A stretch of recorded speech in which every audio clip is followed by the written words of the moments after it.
Hi hello ಎಲ್ಲರಿಗೂ ನಮಸ್ಕಾರ. ನಾನು ನಿಮ್ಮ ಅನಾಮಿಕಾ ಅನು. ಅಭಿವ್ಯಕ್ತಿ ಕಥಾಲೋಕಕ್ಕೆ ಸ್ವಾಗತ. ಉಸಿರಾದೆ ನೀ ಜೀವಕ್ಕೆ ಕಥೆಯ 19ನೇ ಅಧ್ಯಾಯವನ್ನು ಶುರು ಮಾಡೋಣ. ಮತ್ತೆ ಈಗ ತಾನೇ ನೀನೇ ಹೇಳಿದೆಯಲ್ಲೋ, ಮೊಮ್ಮಗನ ಮಾತುಗಳು ಸರಿಯಾಗಿ ಅರ್ಥ ಆಗದೆ ಕೇಳಿದರೆ, ಸಂಡೇ ಫಾದರ್ಸ್ ಡೇ ಅಂತೆ ತಾತ. ಸಾರಾ ಅವತ್ತು ಅವರಪ್ಪಂಗೆ ಗ್ರೀಟಿಂಗ್ ಕಾರ್ಡ್ ಕೊಟ್ಟು ಅವರಪ್ಪ ನಿಂಗೇನು ಬೇಕು ಅಂತ ಮುದ್ದು ಮಾಡಿ ಕೇಳಿದಾಗ ಅವಳು ಬಾರ್ಬಿ ಕೇಳ್ತೀನಿ ಎಂದ್ಲು. ನಾನು ಬಾಯ್, ಬಾರ್ಬಿ ಬೇಡ, ಅದಕ್ಕೆ ಸೈಕಲ್ ಕೇಳ್ತೀನಿ. ನನಗೆ ಅಪ್ಪ ಇಲ್ಲ ಅಲ್ಲ, ಅದಕ್ಕೆ ಅಮ್ಮಂಗೆ ಗ್ರೀಟಿಂಗ್ ಕೊಡ್ತೀನಿ ಎಂದು ಹೇಳಿದ್ರೆ ಮೊಮ್ಮಗನ ವಿವೇಚನೆಗೆ ಏನು ಹೇಳಬೇಕು ತಿಳಿಯದಾಗದೆ ಭಾವುಕರಾದ ಕುಮಾರವರ ಕಣ್ಣುಗಳಲ್ಲಿ ನೀರು ತುಂಬಿತು. ತನ್ನ ತಾತನ ಕಣ್ಣಲ್ಲಿ ಕಂಬನಿ ಕಂಡ ಮಗು ಮುಖ ಪೆಚ್ಚಾಗಿ ಮಾಡಿಕೊಂಡು, ತಾತ ಸೈಕಲ್ ಕೇಳಿದರೆ ಅಮ್ಮ ನಿಂಗೆ ಬೈತಾಳಾ? ಹಾಗಾದರೆ ಬೇಡ ಬಿಡು, ಪರವಾಗಿಲ್ಲ, ನಾನು ಕ್ರಿಕೆಟ್ ಆಡ್ತೀನಿ ಸಾಕು ಎಂದು ಹೇಳಿ ತಾತನ ಕೊರಳ ಸುತ್ತ ಕೈ ಹಾಕಿ ಅವರ ಭುಜಕ್ಕೆ ಒರಗಿದ ಹುಡುಗ ಆಗಲೇ ಸೈಕಲ್ ಆಸೆಗೆ ತಿಲಾಂಜಲಿ ಹಾಡಿದ್ದ. ಓಜಸ್ ತನ್ನ ಆಫೀಸ್ನಿಂದ ಹೊರಡುತ್ತಲೇ ತಾನು ಎದ್ದು ಅಕೌಂಟ್ ಸೆಕ್ಷನ್ ಕಡೆಗೆ ನಡೆದಳು ಆರುಷಿ. ಬೆಳಗ್ಗೆಯೇ ಬಾಸ್ ಫೋನ್ ಮಾಡಿ ಅಕೌಂಟ್ಸ್ ಮ್ಯಾನೇಜರ್ನ ಭೇಟಿಯಾಗೋದಕ್ಕೆ ಹೇಳಿದ್ರಲ್ಲ, ಅವರನ್ನು ಹೋಗಿ ಕಾಣುವುದು ಅಂದರೆ ಅದೇನೋ ಕಿರಿಕಿರಿ ಆರುಷಿಗೆ. ಎಷ್ಟೇ ಆಗಲಿ ಆ ವ್ಯಕ್ತಿ ಉಷಾ ಬಾಲಸುಬ್ರಹ್ಮಣ್ಯ ಅವರ ಬಲಗೈ ಬಂಟ. ಗುಡ್ ಮಾರ್ನಿಂಗ್ ಸರ್, ನಿಮ್ಮನ್ನು ಅರ್ಜೆಂಟಾಗಿ ಮೀಟ್ ಮಾಡಬೇಕು ಅಂತ ಬಾಸ್ ಬೆಳಗ್ಗೆನೇ ಫೋನ್ ಮಾಡಿ ಹೇಳಿದ್ರು. ಏನು ವಿಷಯ ಅಂತ ಕೇಳಿದ್ಲು.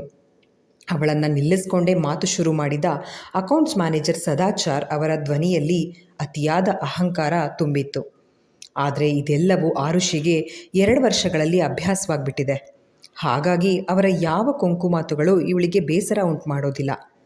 ಆದರೆ ಅವರ ಕುಹಕ ಬುದ್ಧಿಗೆ ಇವಳ ಕೋಪ ಮಾತ್ರ ಕಂಟ್ರೋಲ್ ಮಾಡ್ಕೊಳ್ಳೋದಕ್ಕೆ ಸ್ವಲ್ಪ ಕಷ್ಟಪಡ್ತಾಳೆ.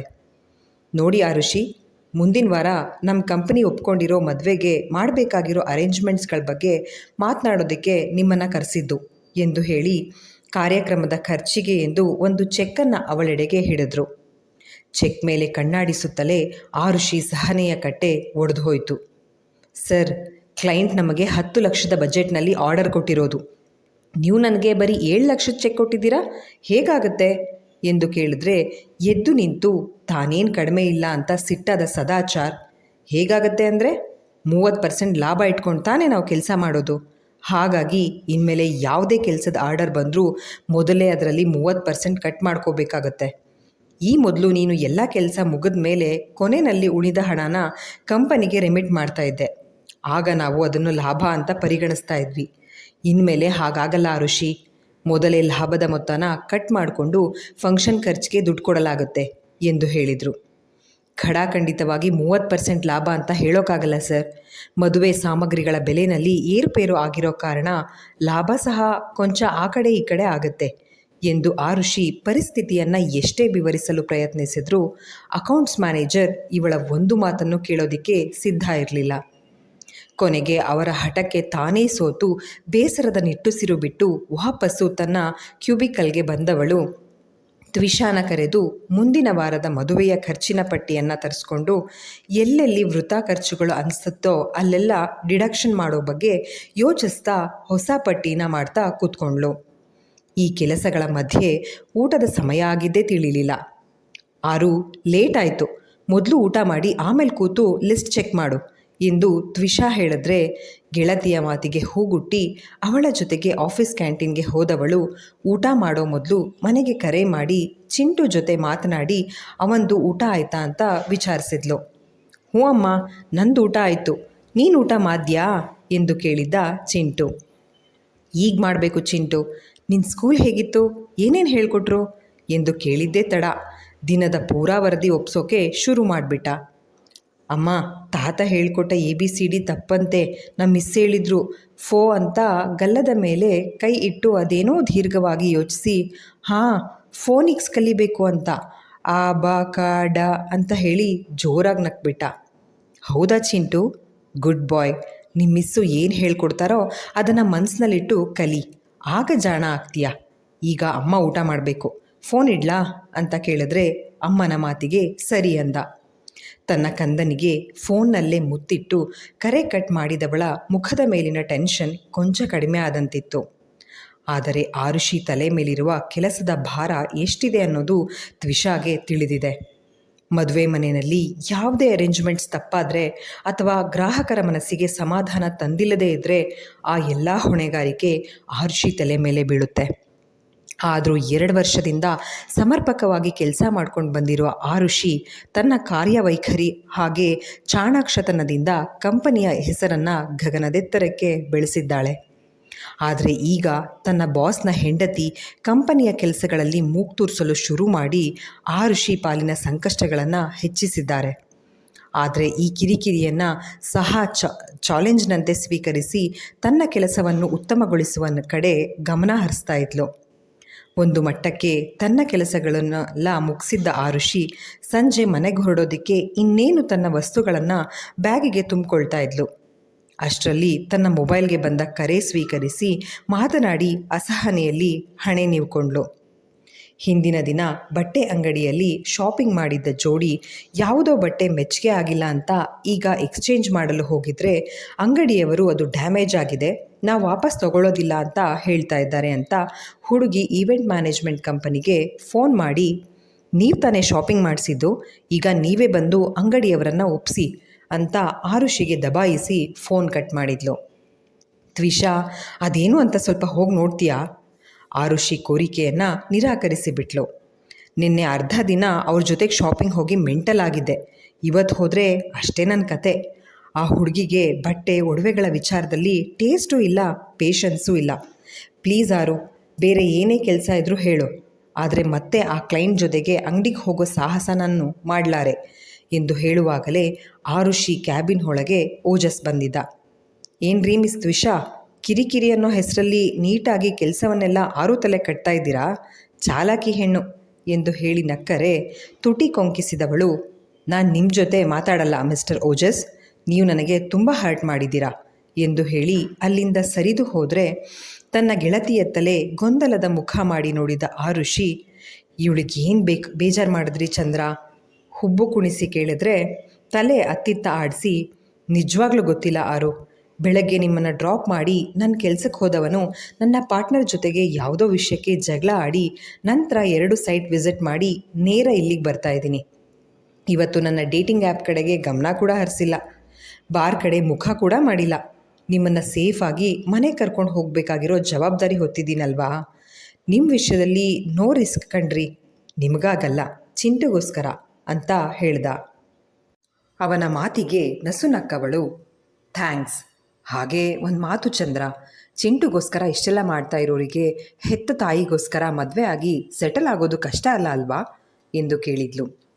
ಶಾರದಮ್ಮನವರು ಆಗಾಗ ಮಗನ ಮದುವೆ ವಿಷಯ ಮಾತಾಡ್ತಾ ಗಂಡನ ಜೊತೆಗೆ ಜಗಳ ಮಾಡೋದು ಆರುಷಿ ಕಿವಿಗೂ ಬಿದ್ದಿತ್ತಲ್ಲ. ಮದುವೆ ಸೀರಿಯಸ್ಲಿ ಯಾರು? ನಿಮ್ಮ ಜೀವನದಲ್ಲಿ ಈ ಮದುವೆನೇ ದೊಡ್ಡ ದುರಂತ ಆಗಿ ಆದರೂ ಮದುವೆ ಬಗ್ಗೆ ಅದು ಹೇಗ್ರಿ ಇಷ್ಟು ಖುಷಿಯಾಗಿ ಮಾತಾಡ್ತಾ ಇದ್ದೀರಾ? ಪೇಲವ ನಗು ನಕ್ಕವಳು, ನನ್ನ ಹಣೆ ಬರಹ ಸರಿ ಇಲ್ಲ ಅಂತ ಸಾವಿರಾರು ವರ್ಷಗಳಿಂದ ನಡ್ಕೊಂಡು ಬಂದಿರೋ ಒಂದು ಪದ್ಧತಿಯನ್ನು ಸರಿ ಇಲ್ಲ ಅಂತ ಹೇಳೋದು ಎಷ್ಟು ಸರಿ ಚಂದ್ರ? ನನ್ನ ತಂದೆ ತಾಯಿ, ನಿಮ್ಮ ತಂದೆ ತಾಯಿ, ಇಲ್ಲಿ ನಮ್ಮ ಇವೆಂಟ್ ಮ್ಯಾನೇಜ್ಮೆಂಟ್ ಕಂಪ್ನಿನಲ್ಲಿ ನಾವೇ ಮಾಡಿಸಿರೋ ಅದೆಷ್ಟೋ ಮದುವೆಗಳು ಸಕ್ಸಸ್ ಆಗಿಲ್ವಾ? ನಿಮಗೆ ನನ್ನ ವಿಷಯ ಅದ್ಯಾರಿಂದ ತಿಳಿದು ಬಂದಿತ್ತೋ ಗೊತ್ತಿಲ್ಲ, ಆದರೆ ಒಂದು ಸತ್ಯ ಹೇಳ್ತೀನಿ ಚಂದ್ರ, ಆಗ್ತಾನೆ ಓದ್ ಮುಗಿಸಿ ಕೆಲಸ ಹುಡುಕ್ತಾ ಇದ್ದ ನನ್ನ ಬಾಳಿಗೆ ಶಾಶ್ವತ್ ಬಲವಂತವಾಗಿಯೇ ಬಂದರು. ಮದುವೆ ನಂತರ ಎಲ್ಲ ಹೆಣ್ಣು ಮಕ್ಕಳಂತೆ ನಾನು ನೂರಾರು ಕನಸುಗಳನ್ನು ಕಂಡಿದ್ದೆ. ನಾನು, ನನ್ನ ಗಂಡ, ನನ್ನ ಸಂಸಾರ, ಮುಂದೆ ನಮ್ಮ ಮಕ್ಕಳು, ಅವರ ಭವಿಷ್ಯಕ್ಕೆ ಸೇವಿಂಗ್ಸ್ ಮಾಡಬೇಕು, ನಮಗೆ ಅಂತ ಒಂದು ಸ್ವಂತ ಸೂರು ಮಾಡ್ಕೊಳ್ಬೇಕು. ಹೀಗೆ ಎಲ್ಲ ಮಿಡಲ್ ಕ್ಲಾಸ್ ಜನರಂತೆ ನನ್ನದು ಅದೇ ನಾರ್ಮಲ್ ಕನಸುಗಳು. ಆದರೆ ಮುಂದೆ ಮಾತನಾಡಲು ಆಗದೆ ಗಂಟಲುಬ್ಬಿ ಬಂದಿತ್ತು. ಆರು ಪ್ಲೀಸ್, ಹಳೆ ವಿಷಯ ಎಲ್ಲ ಈಗ ಬೇಡ, ಬನ್ನಿ ಮೊದಲು ಅದ್ಯಾವುದೋ ಅಂಗಡಿ ಅಂದ್ರಲ್ಲ ಅಲ್ಲಿಗೆ ಹೋಗಿ ಕೆಲಸ ಮುಗಿಸ್ಕೊಂಡು ಮನೆಗೆ ಹೋಗೋಣ. ಚಿಂಟು ನಿಮಗಾಗಿ ಕಾಯ್ತಾ ಇರ್ತಾನಲ್ವಾ? ದಿನ ತಡವಾಗಿ ಹೋದರೆ ಅವನಿಗೂ ಬೇಸರ ಆಗಲ್ವಾ? ನನಗಂತೂ ಈಗಲೂ ನನ್ನಮ್ಮ ಪ್ರೀತಿಯಿಂದ ಊಟ ಬಡಿಸಿದಾಗ ಎಷ್ಟು ಖುಷಿಯಾಗತ್ತೆ ಗೊತ್ತಾ? ಅಂಥದ್ರಲ್ಲಿ ಆ ಪುಟ್ಟ ಕಂದ ದಿನವೂ ಅಮ್ಮ ಬರೋ ಮೊದಲೇ ಊಟ ಮುಗಿಸಿ ನಿಮ್ಮ ದಾರಿ ಕಾಯ್ತಾ ತೂಕಡಿಸ್ತಾ ಕೂತಿರ್ತಾನೆ. ಪಾಪ ಕಣ್ರಿ ನಮ್ಮ ಚಿಂಟು, ಅಮ್ಮನ ಜೊತೆಗೆ ಸಮಯ ಕಳಿಬೇಕು ಅನ್ನೋ ಆಸೆ ಅವನಿಗೂ ಇರುತ್ತೆ ಅಲ್ವಾ?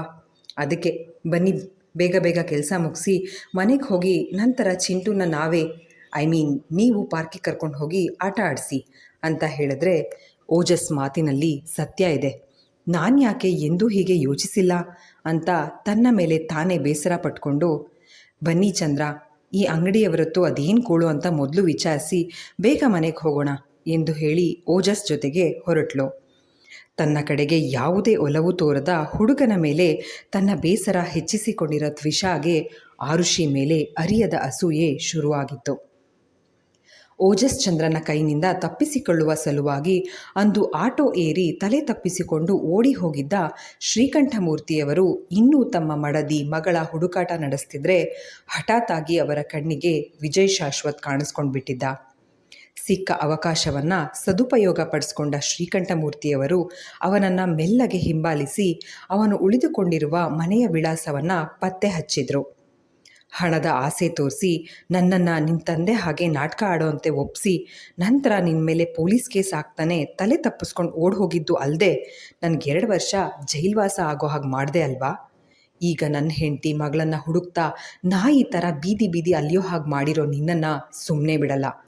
ಮಾಡಿರೋ ಅಪರಾಧಕ್ಕೆ ನನ್ನ ಬಳಿ ಸಹ ಸುಳ್ಳು ಹೇಳಿ ಮಾಡಿರೋ ದ್ರೋಹಕ್ಕೆ ನೀನು ಬೆಲೆ ತೆರಲೇಬೇಕು ವಿಜಯ್.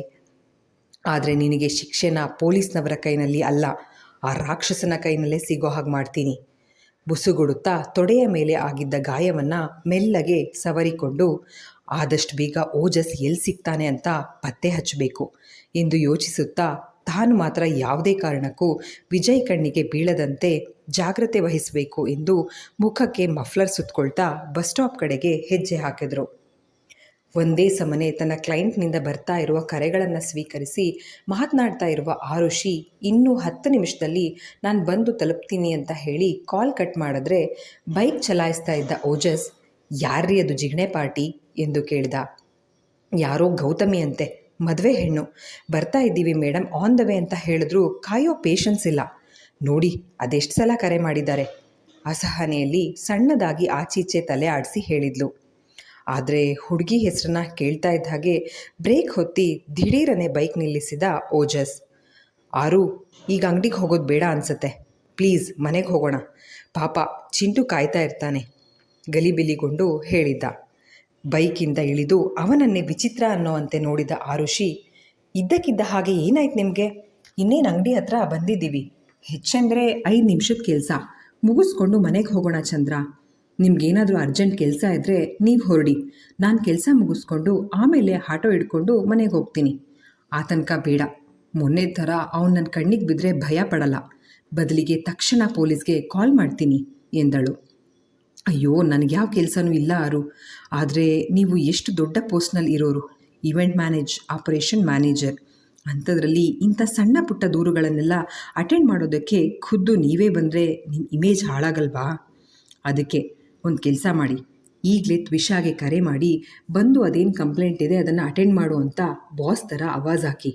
ಅವರು ನಿಮಗೆ ಅಸಿಸ್ಟೆಂಟ್, ನೀವು ಅವ್ರಿಗಲ್ಲ ಎಂದು ಹೇಳಿದ. ಓಜಸ್ ಮಾತು ಕೇಳಿ ಆರುಷಿಗೆ ನಗು ಬಂದ್ಬಿಡ್ತು. ಸಾಹೇಬ್ರಿಗೆ ಈಗ ತ್ವಿಷಾ ಜೊತೆಗೆ ಹೊರಗಡೆ ಸುತ್ತಾಡೋ ಮನಸ್ಸು ಬಂತು ಅನ್ಸತ್ತೆ, ಅದಕ್ಕೆ ನನ್ನನ್ನು ಸಾಕು ಹಾಕೋದಿಕ್ಕೆ ಚಿಂಟು ಕಾಯ್ತಾ ಇರ್ತಾನೆ ಅನ್ನೋ ನೆಪ ಹೇಳ್ತಾ ಇದ್ದೀರಾ ಅಂತ ಕೇಳಿದ್ಲು. ಮೊದಲ ಬಾರಿಗೆ ಇವಳ ಮೊಗದ ಮೇಲೆ ಮೂಡಿರುವ ಈ ತುಂಟ ನಗು ಕಂಡವನ ಹೃದಯ ಬಡಿತ ಕ್ಷಣ ತನ್ನ ತಾಳ ತಪ್ಪಿತ್ತು. ಇಲ್ಲಿಗೆ ಈ ಸಂಚಿಕೆ ಮುಕ್ತಾಯವಾಯಿತು. ಸಂಚಿಕೆ ನಿಮ್ಮೆಲ್ಲರಿಗೂ ಇಷ್ಟವಾಗಿದೆ ಅಂತ ಭಾವಿಸ್ತೇನೆ. ದಯವಿಟ್ಟು ನಿಮ್ಮ ಅನಿಸಿಕೆ ಅಭಿಪ್ರಾಯಗಳನ್ನು ಕಮೆಂಟ್ ಸೆಕ್ಷನ್ನಲ್ಲಿ ಹಂಚ್ಕೊಳ್ಳೋದನ್ನು ಮರಿಬೇಡಿ. ಧನ್ಯವಾದಗಳು.